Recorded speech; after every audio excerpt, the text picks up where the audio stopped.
examine is, what does the Quran say? If the Quran was a forgery, if the Quran was invented and written by Prophet Muhammad, as people claim, then surely it would reflect the ignorant beliefs of the time. However, it does not.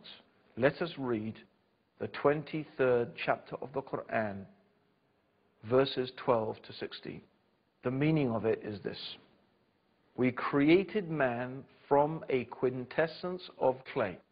This, by the way, is referring to the creation of Adam.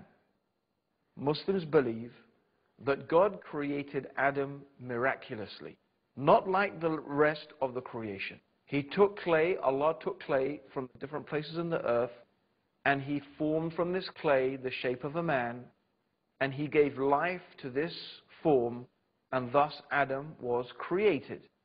And from the rib of Adam, Eve was created. So this is what Muslims believe. And so when Allah says, we created man from a quintessence of clay, this is talking about the creation of Adam. But the Quran goes on to say, we placed him as a drop. And the word in Arabic is nutfa.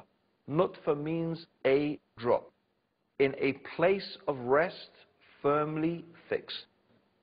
Then we made the drop into an alaq. And I will tell you what these words mean in a moment. So first, we placed him as a nutfa. Then we made the drop into an alaq. And then we changed the alaq into a mudgha. And then we made out of that mudgha bones. And then we clothed the bones with flesh.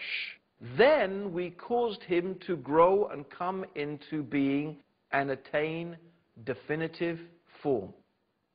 So Allah is mentioning the stages: nutfa, alaq, mudgha, laham. Okay, so these are the stages. And then we begin to look like human beings. And Allah goes on to say, blessed be Allah, the perfect creator. After that, you will die. Again, on the day of judgment, you will be raised up. It's very important, my dear listeners, that Allah, at the same time as He is mentioning these amazing and astounding facts that science has only discovered recently, immediately afterwards Allah is reminding us that you will die and you will be raised up on the day of judgment. Just as Allah created you in stages, from a thing that clings, from an alaq and a mudgha, and from laham, from all of these things, Allah most certainly will create you again on the day of judgment. Now the Prophet ﷺ, nutfa means a small drop that is emitted. And the Prophet ﷺ referred to this nutfa as both belonging to the male and the female. In fact, he mentioned that these nutfa are mixed in the creation. This is what he mentioned in an authentic hadith. The nutfa, the drop from the man, which is the semen, and from the woman, which is of course the ovum, their nutfa, the small drops, they are mixed. So this is very important because the Prophet is mentioning that the human being comes from both the man and from the woman. This already goes against the theories that were prevalent at the time.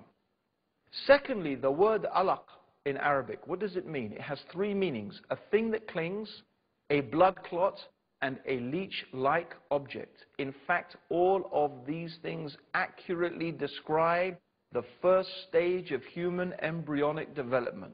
After the fertilization of the egg, our blastocyst develops, which has on its exterior villocytes which literally cling to the wall of the uterus. So it's rather like Velcro. They cling to the inside of the uterus in the womb.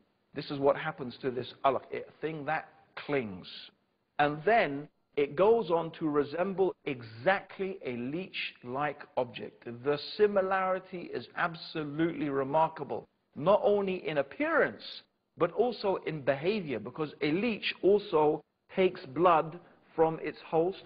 Similarly, the alaq stage also takes nutrition and blood from inside the mother. So it goes on, and it also resembles at a later stage after that a blood clot. So this is the first thing. The word alaq describes exactly the first state of human embryonic development. This is not something that could have been known 1,400 years ago. It is impossible, because this stage of human embryonic development is something that only can be observed with powerful microscopes. Yet, description is accurately mentioned in the Quran 1,400 years ago. So it mentions then from the alaq stage, it becomes a mudgha. A mudgha means like a chewed piece of flesh. And this is exactly what it likes. The Prophet Muhammad sallallahu alayhi wasallam, the Quran also said, partly formed and unformed. So it has bits that are slightly formed, bits that are not. And if again you look at this stage, it looks exactly like a piece of meat that has been chewed. Then the amazing thing is that the bones precede the development of the flesh. The bones come, and then on the bones the flesh grow. Although the time between the growing of the bones and the flesh is very, very close. And it's very interesting that the word that is used, the term that is used in Arabic, the word indicates speed, one thing following another very, very closely. Even the structure of the words in Arabic are consistent with the development of the human embryo. And then the Prophet Muhammad sallallahu alaihi wasallam said, when 42 nights have passed over the conceptus, Allah sends an angel to it who shapes it and makes its ears and its eyes and skin and flesh and bones, and then he says, O Lord, is it a male or a female? And your Lord decides what he wishes, and then the angel records it. It is also true that you cannot determine the sex of the fetus until just after 42 nights. How did this information come to a man living in the desert 1,400 years ago? Most certainly this is the evidence that the Quran is from Allah and that Muhammad is his messenger.